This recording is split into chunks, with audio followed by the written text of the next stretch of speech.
Stoic Bloom. You've read the Meditations, you've highlighted Epictetus, you've told people you're working on your Stoic mindset, but what if the real reason you're stuck isn't what you haven't started doing, but what you refuse to stop? Stoicism is not a badge, it's a blade, meant to cut away everything that weakens you. But most of us carry our weaknesses like heirlooms, old habits, small compromises, invisible chains. This video is not about adding more to your life. It's about subtracting the things that quietly destroy it. If you want to live like a true Stoic, begin by eliminating these 9 self-sabotaging habits. Part 1, stop wasting time. Time doesn't belong to you. Seneca once said, "We are always complaining that our days are few and acting as though there would be no end to them." It's a brutal but accurate observation. We moan about how quickly life passes and then spend hours scrolling, delaying, numbing ourselves with distractions as if eternity is guaranteed. Marcus Aurelius sharpened the point further. You could leave life right now. Let that determine what you do, say, and think. The Stoics weren't obsessed with death. They were obsessed with truth. And the truth is this: your time is not your own. It can be taken at any moment. So the first habit you must destroy is the illusion that time is abundant. Every minute spent passively consuming, avoiding, or deferring is a minute you will never get back. The tragedy isn't just that life is short, it's that we make it shorter by living in denial. We say, "I'll start tomorrow," forgetting that tomorrow is the most dangerous drug known to man. It keeps us dreaming while life quietly runs out. And here's the irony. When you take time seriously, when you become aggressively aware of its fragility, you don't panic. You focus. You act. You move with purpose, not because you're afraid, but because you're finally awake. The Stoics weren't against rest or leisure, they were against waste. They believed in aligning every action with intention, every moment with meaning. Because the most precious thing you own is not your money, your body, or your reputation. It's your time. So ask yourself now, what are you trading your hours for? Would Marcus Aurelius approve? Would your future self thank you? And if you've been binge-watching life, hoping for a sign to stop, this is it. If this idea shook something loose in you, if you've ever whispered, "I'll do it later," while feeling the quiet weight of regret, then maybe it's time to change how you spend the next 10 minutes. Subscribe to Stoic Bloom for more clarity, more purpose, and less philosophical fluff. Like this video if you've ever felt that silent guilt of time slipping away. Share it with a friend who's always planning but never starting. And in the comments, tell us, what time-wasting habit are you ready to eliminate starting today? Stoic Bloom. Time is not lost, it is surrendered. Part 2, stop clinging emotionally to mistakes. Regret is not virtue. You messed up, you hurt someone, you let yourself down. Welcome to the human condition. But here's the problem, not that we make mistakes, but that we become emotionally enslaved by them. We rehearse them in our minds like tragic plays. We wear them like badges. We replay, reframe, regret, and repeat. The Stoics didn't deny pain. They didn't ask us to be emotionless robots. What they demanded was this: use pain as a tool, not as a prison. Epictetus said, "It's not what happens to you, but how you react to it that matters." That includes your own failures. The true Stoic response to a mistake is simple. Recognize it, learn from it, and release it. But most of us don't release. We ruminate. We confuse guilt with growth. We think that to suffer longer is to somehow become more noble. But the Stoics would call this what it truly is: vanity wearing a mask of virtue. Regret can wake us up, but if we let it linger too long, it starts putting us back to sleep. It distracts us from what still needs to be done, today, now. We can't walk forward with our eyes glued to a past that no longer exists. Seneca wrote, "No man is crushed by misfortune unless he has first been deceived by prosperity." In the same way, no one is held down by a mistake unless he believes that perfection was ever guaranteed. You are not your worst decision. You are who you choose to become after it. So take the lesson, leave the self-punishment, turn the page not out of denial but out of clarity. And when the voice of regret returns, as it always will, respond as a Stoic would, "Yes, I fell, but I am not staying there." Stoic Bloom. Learn fast. Let go faster.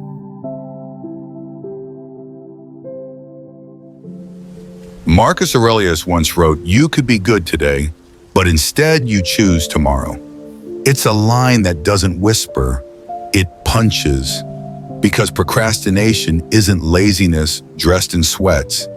It's fear dressed in logic. It's avoidance that sounds responsible. It says, "I'll do it later when I'm ready." But later rarely arrives, and readiness is usually a polite excuse for fear in disguise. Seneca put it more bluntly, "The fool with all his other faults has this also. He is always getting ready to live." The Stoics didn't hate rest, but they despised avoidance. They believed that every time you postpone what must be done, you insult your own potential.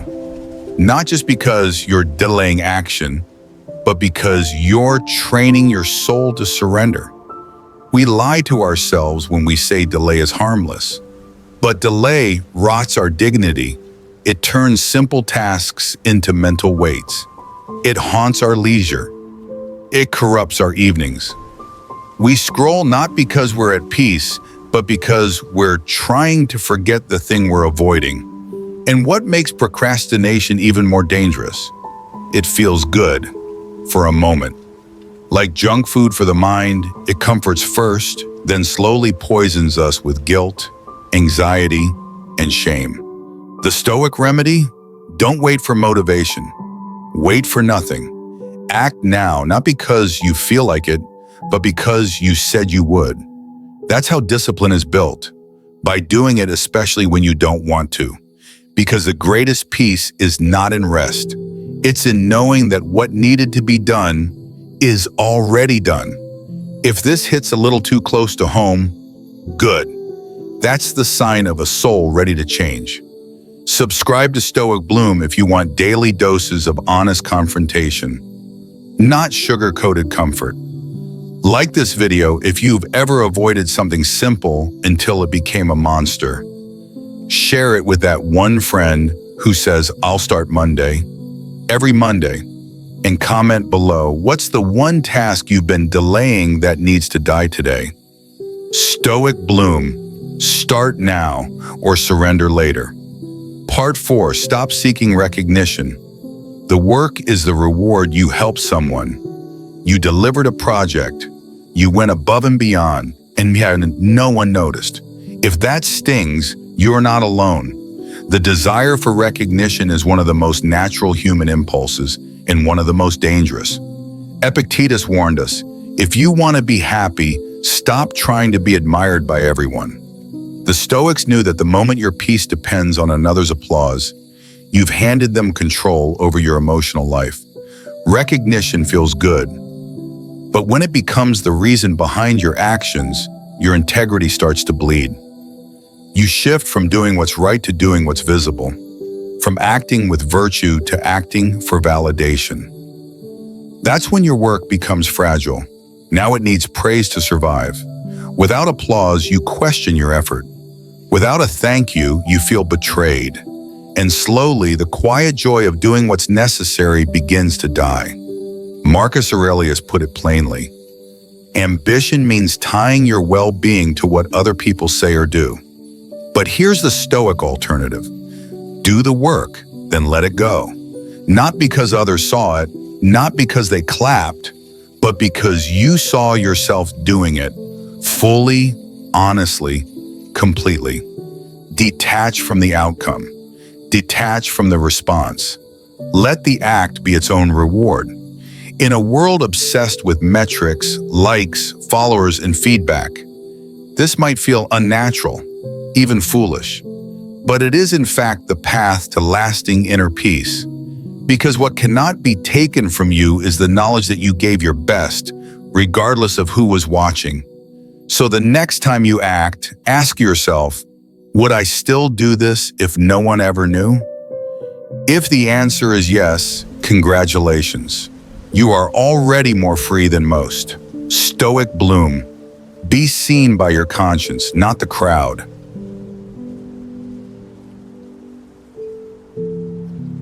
There's a story people rarely tell about Marcus Aurelius. While he's often praised for being calm, introspective, and serene, he was also a Roman emperor, a man who made decisions that affected millions. And one of his core convictions was this: to be just is to act, not to observe, not to analyze. To act. Injustice to the Stoics isn't just something that happens out there. It's something we become part of the moment we choose to do nothing. Cicero put it clearly: he who does not prevent a crime when he can, encourages it. But modern life has made looking away easy. We see cruelty online and scroll past. We witness lies in the workplace and keep our heads down. We hear someone being torn apart behind their back and say nothing. Because we don't want trouble, because it's not our business, because we're stoic, right? No, that's not stoicism. That's cowardice wearing a mask of calm. A true stoic avoids unnecessary conflict, but embraces necessary ones. And the moment injustice enters your view, and you have the power, even in a small way, to interrupt it, your silence becomes permission. That doesn't mean you must fight every battle or argue every point, but it does mean this: when you look away from what's wrong, you risk losing your own clarity about what's right. Justice, like courage, is a habit. If you don't practice it in the small moments, you won't have the strength for the big ones. So ask yourself, where in your life have you mistaken comfort for virtue? Where have you chosen to be liked over being right? And if this hits something uncomfortable, good. That's the beginning of real integrity. If you value truth more than popularity, if you'd rather stand quietly for something than blend in loudly with nothing, then you're exactly who we want walking this path with us. Subscribe to Stoic Bloom for more courage, fewer excuses. Like this video if you've ever regretted staying silent. Share it with someone who's ready to speak up. And tell us in the comments, when did you choose action over indifference? And how did it change you? Stoic Bloom. A quiet voice for justice is louder than 1,000 shouts of denial. Part 6, don't fear change. Because change doesn't fear us. Change doesn't knock. It doesn't ask if you're ready. It doesn't wait for you to finish your plans. It arrives quietly or violently and transforms everything. To the unprepared, change feels like death. To the Stoic, it is simply life in motion. Marcus Aurelius, in one of his most powerful reflections, wrote, "Everything's destiny is to change, to be transformed, to perish, so that new things can be born." He wasn't being poetic. He was stating a law of nature. Everything you love will change. Everyone you know will change. You yourself are changing in this very moment, thought by thought, cell by cell, and yet we resist it. We cling, we fight, we panic when the river of life bends.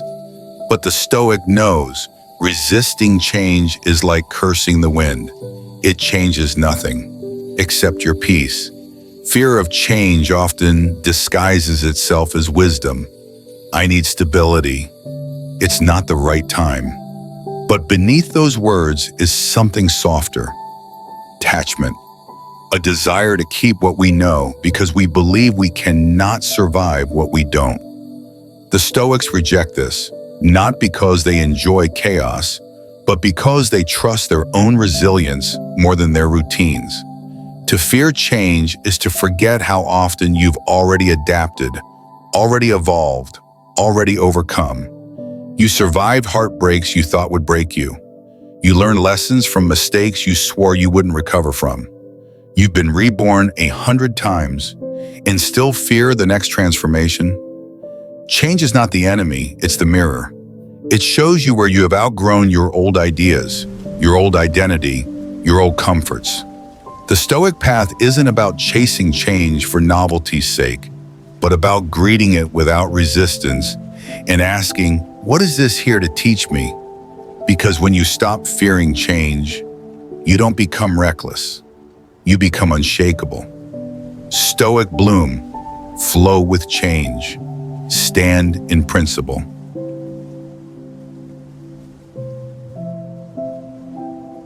Seneca once wrote, "Show me a man who is not a slave. One is a slave to lust, another to greed, another to ambition, and all men are slaves to fear." These words were written 2,000 years ago, and yet, read them again, slowly. Doesn't it sound like he's describing us? We think slavery means chains and oppression. But the Stoics knew a more terrifying version, self-imposed slavery. When you serve your impulses, obey your urges, fear discomfort, and run from stillness, you are not free. You are owned by things that live inside you. What are you a slave to?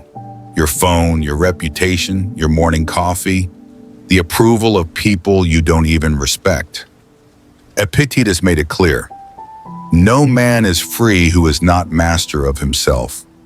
Mastery doesn't mean suppression, it means sovereignty, being able to pause, choose, and act in alignment with reason instead of reflex. The modern world makes slavery easy. It rewards it. Our economy runs on addiction, distraction, emotional reaction. Billions are made from people who can't resist the scroll, the buy, the binge, the dopamine hit. But the Stoic refuses this trap, not because he's better, but because he's trained.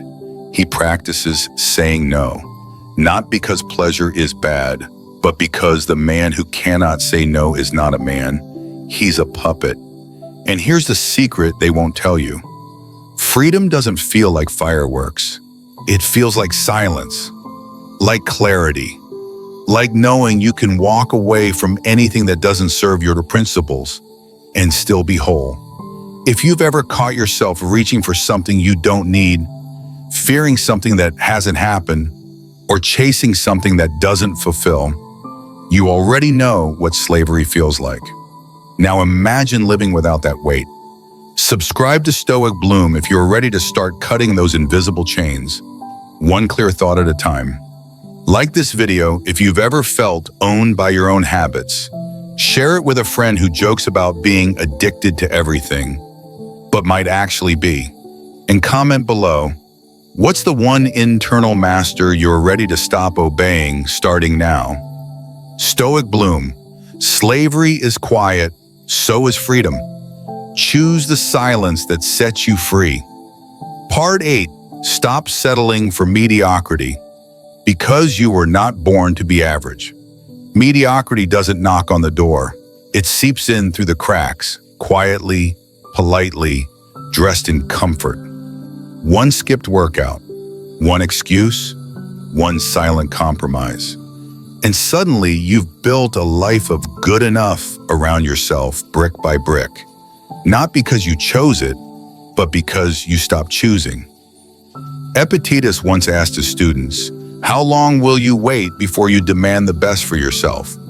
It wasn't a question about ego, it was a challenge to wake up. The Stoics never chased fame, but they despised stagnation. Marcus Aurelius, emperor and philosopher, said, do not waste what remains of your life in speculating about others unless you are doing so with reference to some common good. In other words, stop watching, start doing. Mediocrity often wears the mask of humility. Who am I to strive for more? But the real question is, who are you to waste what you've been given?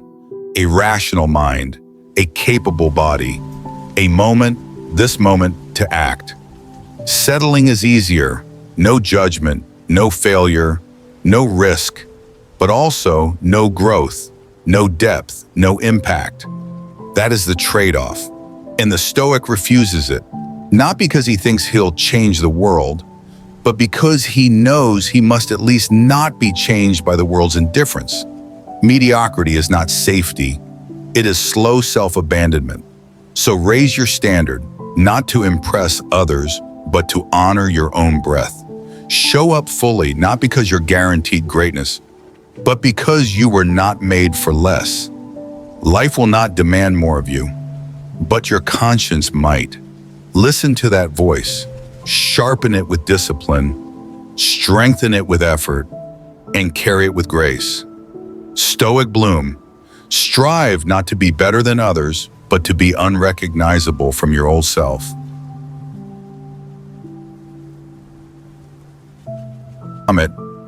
Anxiety is not weakness, it's not madness, it's not a flaw. It is the sound of your mind trying to protect you from a future that doesn't exist yet. But here's the Stoic truth. What you fear controls you. Not because fear is strong, but because your mind forgets that you are. Epictetus said, "We suffer more in imagination than in reality." And wasn't he right? Anxiety rarely comes from what is happening right now. It comes from what might happen, what could go wrong, what they might say, what you might lose, what you might never become. But the Stoic doesn't fight these thoughts by shouting over them. He meets them with clarity. He asks, is it in my control? If the answer is no, he lets it go. If the answer is yes, he acts. Marcus Aurelius wrote, "Today I escaped anxiety," or no, I discarded it because it was within me, in my own perceptions, not outside. This is power, the kind you don't buy or shout into being, the kind you remember, that in every moment you are the gatekeeper of your mind, and what you allow in or let grow is your choice. You don't defeat anxiety by avoiding it. You defeat it by looking it in the eye and saying, you may visit, but you don't command. Don't let your fear of the future poison your presence. Don't let the mind's shadows cover what is still whole in you. Breathe, center, respond with reason, and walk forward, not because there's no fear, but because you've trained yourself to lead anyway. If this message anchored something in you, don't keep it quiet. Subscribe to Stoic Bloom, where we build calm minds in a chaotic world. Like this video if you've ever lost sleep to a thought that never even came true. Share it with a friend who needs less panic and more perspective. And drop a comment. What's one anxious thought you're choosing not to believe today? Stoic Bloom. You are not your worry. You are the one watching it fade. Final reflection. Your freedom lies in what you refuse to carry. If you followed this far, you already know Stoicism isn't about cold indifference or denying emotion. It's about living with clarity. It's about choosing your response, mastering your desires, and refusing to hand your peace over to the chaos of the world. Each habit we explored isn't just a bad pattern. It's a doorway, a test, a challenge to rise above the noise and live by principle, not by impulse. You are not your fears. You are not your cravings. You are not your need to please, to prove, to perform. You are what remains when all of that falls away. A rational being, capable of virtue, designed for freedom. And that freedom begins when you stop tolerating what weakens you. If this message speaks to something deep in you, something tired of pretending, something ready to walk a straighter, quieter path, then I invite you to walk with us. Subscribe to Stoic Bloom for more than just content, for clarity, for community, for the courage to live as if your life truly matters. Like this video if you've caught even a glimpse of your better self here. Share it with someone ready to leave mediocrity behind, and comment below. Which of these habits are you breaking first, and why? Let this not be the end of a video. Let it be the beginning of your return to yourself. Stoic Bloom. Grow still, grow free.